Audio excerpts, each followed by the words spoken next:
Fun fact, Major Chip Hazard and Chip Skylark are both voiced by the same person. Yeah. Tommy Lee Jones. Yep. In a global time of crisis, socially based meetings are considered especially difficult. In separate states, the dedicated dimwits who brave the internet in search of laughs are creating a series of slideshows known as Quarantine Presents. These are their presentations. I don't want to... Oh gosh, you start with a Imagine. paragraph. This is okay. Oh, hold on. I'll let you go. It's the day of the big game, Sam. Or maybe, Jason, you just really want to watch next week's episode of Kamen Rider Climax Star Force Wonder Brigade. Or maybe you're staying home because of a global state of constant biohazard. Whatever the case, you have a full day ahead of slacking off and stuffing your face, but you have decisions to make. Salty, savory, starch-based decisions. Corn or potatoes? Which snack will you choose when the chips are down? That's one. So here we got the pros for potato chips.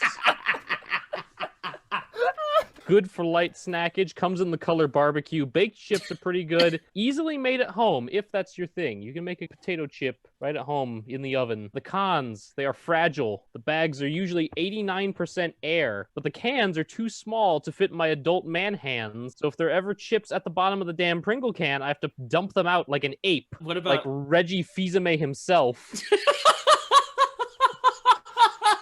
Dumping those chips on the ground like he dumps down in Nintendo employees. Crumbs are always annoying, usually too small and thin to be worth eating. The pros of corn chips, they are sturdy. They are the superior dip chip. They pair nicely with a Mountain Dew or perhaps the cool, refreshing taste of Beppis. The cool, refreshing taste of Peppies. Comes in lots of fun shapes like triangles and curlicues. Nachos. I don't know if any of you have ever heard of nachos. They're pretty big in Japan. What the hell is a nacho? But unfortunately, there's some drawbacks to corn. Always a little bit too salty and oily. You don't want to have to lick your fingers after you're done eating a crunchy snack. I have no idea how corn chips are made. They're a mystery. How am I supposed to, like, corn paste? Is that a thing? Can I mash that up? Do I need a mortar and pestle? Hello? They are not at all similar to French fries. Nachos. Corey, did you just look up a picture of bad corn? That's irrelevant. Okay. The chip of choice can be different depending on where the chips fall. That's So two. here's a chip for every occasion. Sports ball chips. Nice. We got anime chips. We got gamer chips. Oh, yeah. yeah. We got visiting the UK chips. Hey, So you can right. see the stolen Taj Mahal. We got coming back to America chips because yeah, brother. that Taj Mahal, and we're gonna set it up in a nice museum where it belongs. We got can't afford pizza anymore chips, and here we have a chart showing you just how much the different times and places can affect your enjoyment of any particular type of chip. They're going Corey, all over the place. Corey, what the fuck was this a graph for? Listen, Jason, there's no need to have a chip on your shoulder. That's three. That is three. It's been extremely difficult to make this decision, but we've compiled all the evidence. We've gone over the data. We've got chip analysts in the lab right now determining which is the better type of chip, potato or corn. What are their names? And we are gonna, I don't know, it's probably like... That was them. That was the two of them. It was Major Chip Hazard and the other Chip one. Skylark. Yeah. So let's see what decision we come out to. Here we go.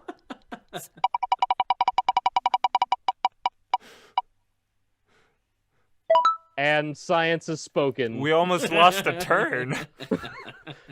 Thank you for coming to my chip talk. Yay! What is that? Free trip Fun to fact. Guam? What if we won that? What would happen? Yeah. We'd win a free trip to Guam. I guess so. Cats versus Percy Jackson and the Olympians, the Lightning Thief.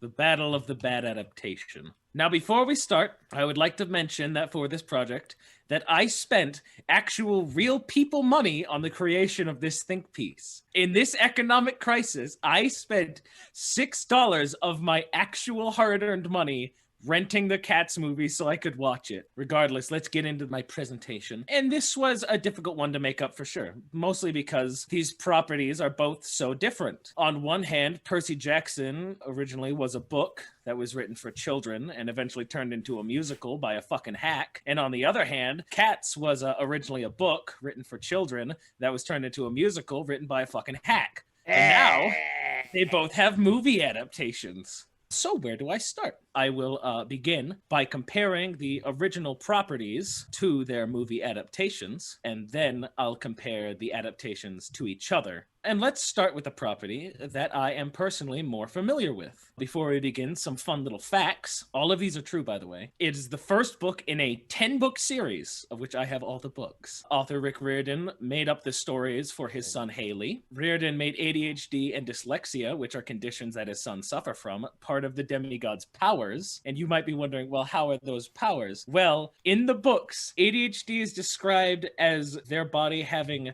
heightened battle reflexes, and the dyslexia is their brains being wired to read ancient Greek instead of English. And also, it was ranked 9th in 2007 on the New York Times bestseller list for children's books and has won numerous awards since its release. But we should start by going over a very basic plot synopsis for you. Percy, son of Poseidon, Annabeth, daughter of Athena, and Grover, a goat boy, have to travel from New York City to Hollywood and down to hell to rescue a stolen lightning bolt and Percy's mom before Zeus throws a fucking hissy fit about it. That's the plot. It's a very basic idea of what goes down, but the book is full of all sorts of interesting things that happen. Like when Percy beats the shit out of a bunch of teenagers in a game of Capture the Flag, or when they straight up just destroy fucking Medusa. Her stupid fucking face. She's got like easy cheese squirted all over her head. Or when they go to the St. Louis Arch and accidentally blow it the fuck up. Or when they spend a week accidentally gambling in a casino when they should be trying to save the world. Or when they strap a monster to a waterbed.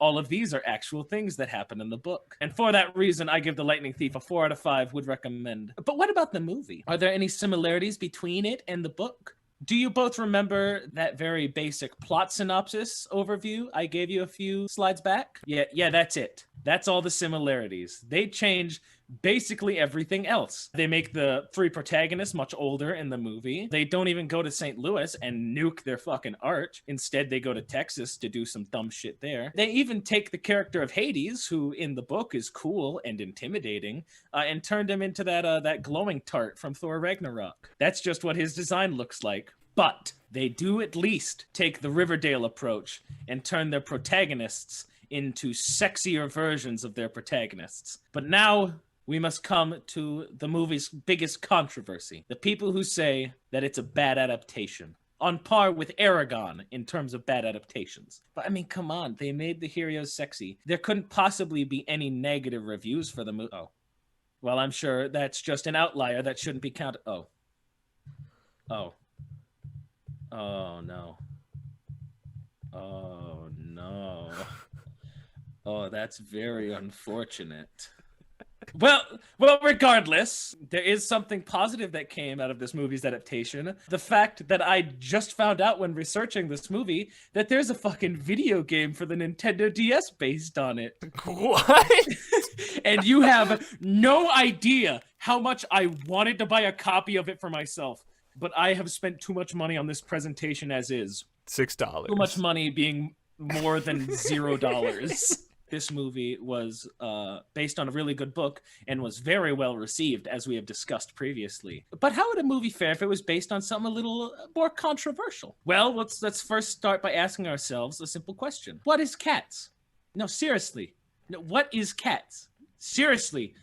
What the fuck is Cats? Seriously. Well, we can start with a little bit of fun trivia about the musical, a couple fun facts. Cats is based off of the Old Possum's book of Practical Cats, written by T.S. Eliot in like 1913, which is a book of poems, which no one reads because it's a book of poems. Or the fact that Cats was created by professional fop and an actual member of the British House of Lords, Andrew Lloyd Webber. Or that it was created as a sick practical joke by the Brits to punish Americans for their hubris. All very true things that we already know. I suppose you're wondering what exactly Cats is still, aren't you? Well, I can tackle that in a slide that I like to call, What is Cats? Cats is a musical / ballet that is weirdly horny and cultish and bad, and I hate it. And if you would like to watch this short little clip from the first song in the musical, I think you'll understand what I'm talking about.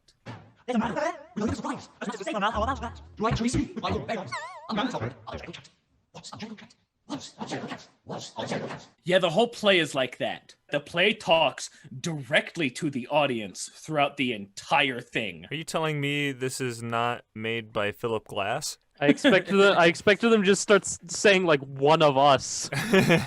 Specifically, the plot to the Cats play is that Jellicle cats compete for the right to die and descend to the Heaviside layer. And no, it's not misspelled. It's not the Heavenside layer. It's the Heaviside layer. I know.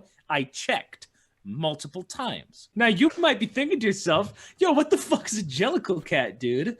I've gone through like the 6 or 7 different songs about what the fuck a Jellicle cat is, and I still don't understand. But I've taken as much information as I could mentally handle, and I'm here to share it with you. Jellicle cats are blind when they're born. They can see in the dark, would look at a king and sit on his throne. Their bite is worse than their bark. They always land on their feet when they fall on their head. They get tense when they sense a storm in the air. They can find their way blind when they're lost in the street. They know how to get to the Heavenside layer. Heaviside layer. They can ride on a broomstick to places far distant. They are familiar with candle, with book, and with bell. They're Whittington's friend, the Pied Piper's assistant. They've been an alumnus of heaven and hell. They're mean as a minx. They're lean as a link. They're keen to be seen when smelling a rat. They were there when the pharaoh commissioned the Sphinx. They can dive through the air like a flying trapeze. They can turn double somersaults. They can bounce on a tire. They can run up a wall. They can swing through the trees. They can balance on bars. They can walk on a wire. They can sing at the same time in more than one keys. They can triumphantly bring down the house. Also, Jellicles can and Jellicles do, and Jellicles do and Jellicles can. Worth noting is that Jellicle cats have 3 different names. Their first name is the name that the family uses daily, such as Peter, Augustus, Alonzo, James, Victor, Jonathan, George, or Bill Bailey. Their second name is a name that's particular, peculiar, and more dignified, such as Monkstrap, Quaxo, or Coricapat, Bomb Ballerina, or Jelly Lorum, names that never belong to more than one cat. Their third name, which is the name that you will never guess, the name that no human research can discover, but the cat himself knows and will never confess. When you notice a cat in profound meditation, the reason is his mind is engaged in rapt contemplation of the thought of his name, his ineffable, infinable, deep and inscrutable singular name. What? Moving on. Now that you know what a Jellicle cat is... I don't. It's worth noting that the word Jellicle isn't the only weird thing in this beast. There are all sorts of oddities in the Cats musical, like the fact that there's a train that won't leave the station unless Skimbleshanks, the railway cat, is on board, or the fact that there's a character named the Great Rumpus Cat who looks like this. Or the fact that there's not one, but 2 different cats that have magical powers. Or the fact that there's not 1, not 2, but 3 different criminal cats. Or the fact that McCavity, one of the cats who is both magical and a criminal, is not only wanted by Scotland Yard, but also in the song bearing his name is described as having broken every human law. This cat is a murderer, it is a terrorist, it is a slave owner, it has committed high treason, he is a loiterer, he has committed tax evasion, he has committed every war crime known to man. Oh, gosh. But aside from that horrifying revelation, another question arises. Is the music any good? Well, in the classic S to F tier, I would put all the songs in the F tier, where they belong. Right next to the fucking My Little Pony live show. Fuck this song. I hate them so much. But I can stall no longer. Did the Cats musical lead to the furry fandom? As a whole, I have to say, no. The Cats musical in its entirety did not lead to furries. But the Rum Tum Tugger most certainly did. And if you don't believe me, I'd like you to watch just the opening to his song. Yeah, the whole song's like that. That's just David Bowie in a cat costume. He's wearing a cat costume? The only reason the Cats musical is as horny as it is because the Rum Tum Tugger is in it. And in case you still have any doubts to my hypothesis, I sent that song to a mutual friend of myself and Corey's, and the only thing he said the entire time he was watching the video was, and I quote, "This dude fucks." So that pretty much confirms everything I've said. It's important to note that while the Cats musical itself is odd, the musical, in fact, fucking sucks. Maybe the reason it sucks is the fact that James Corden and Rebel Wilson are the worst and didn't get a single laugh the entire time I was watching it. Or maybe it's the fact that Jason Derulo and Taylor Swift are both in the movie, despite their clear and obvious inability to act. Or maybe it's the fact that they bullied and abused their animators. Who's to say? Now, I don't want you to think that the movie is without merit. It is, but I don't want you to think that. The Idris Elba character, him playing McCavity, is pretty cool. The Skimbleshanks tap number on the railway is pretty fun. And I don't actually want to admit it, but I actually, for realsies, almost cried when Ian McKellen was singing his song as Gus the Theater Cat. However, I will note that I didn't allow myself to cry, mostly because I refused to allow the Cats movie to affect me on the same emotional level that something like Coco did.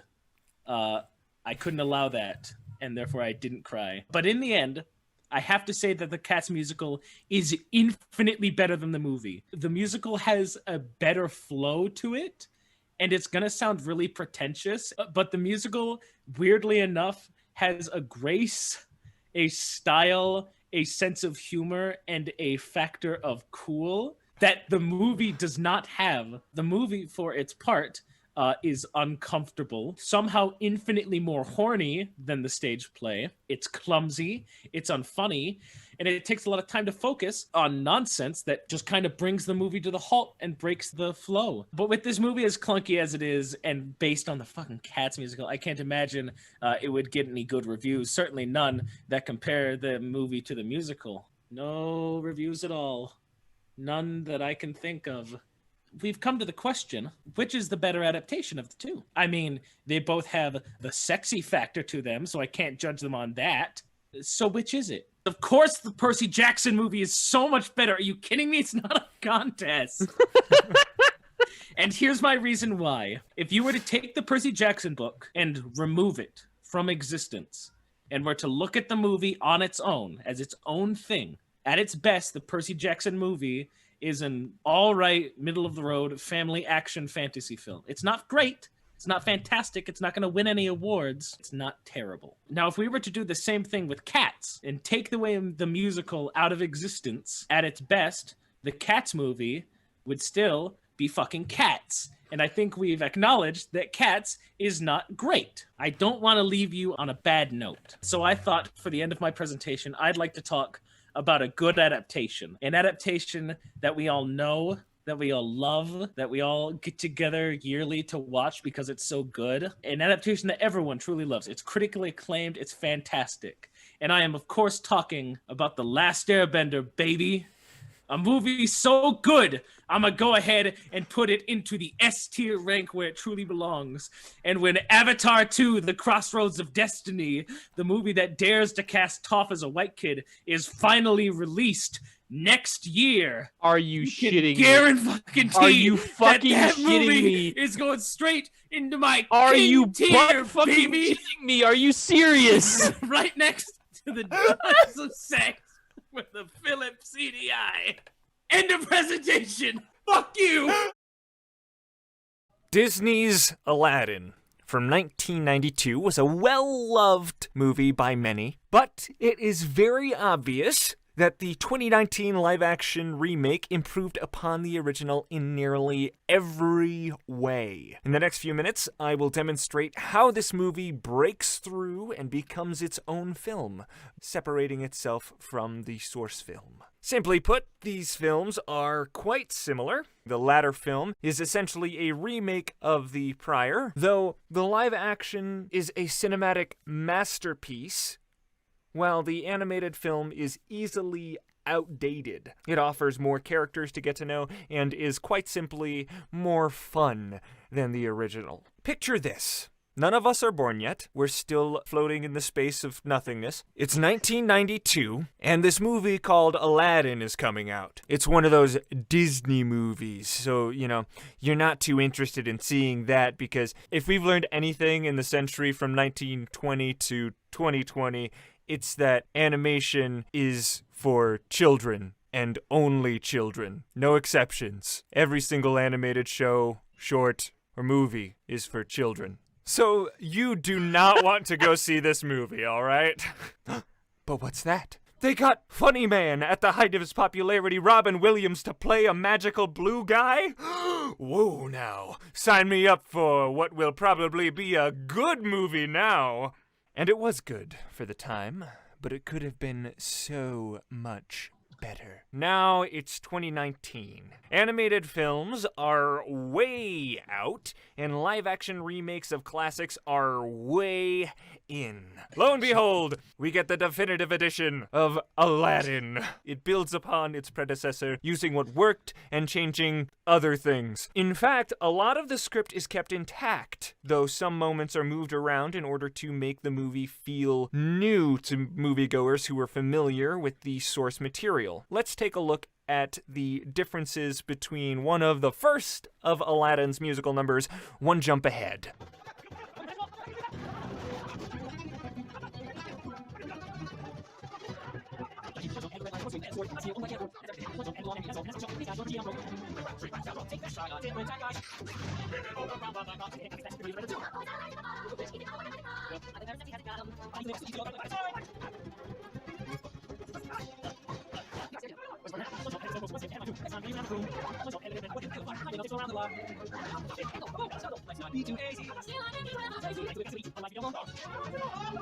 That's right.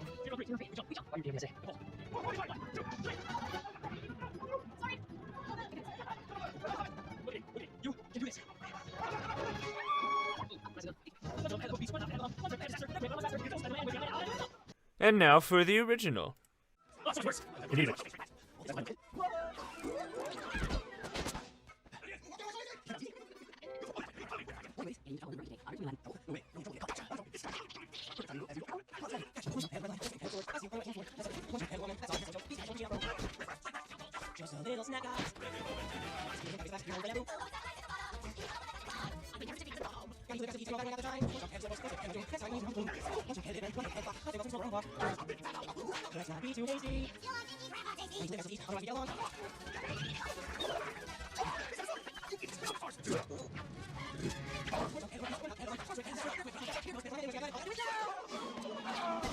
If you'll notice, in the original, they had the lyrics represented well in the action of the scene, such as hopping over sheep when Aladdin says, "one hit ahead of the flock," or literally being one swing ahead of the sword. In the 2019 version, however, it's brilliant because they decided to not do that at all, and instead break up the song into chunks, making a scene play out in the middle of it that is not driven by the song at all. Both films, however, appeal to children of their times, the animated one being exclusively for children on account of its medium, animation for children, and then the latter one featuring staples of TikTok. Allow me to explain. So, TikTok features a lot of videos that are either sped up or slowed down, just as demonstrated in One Jump Ahead. They are also primarily focused on No,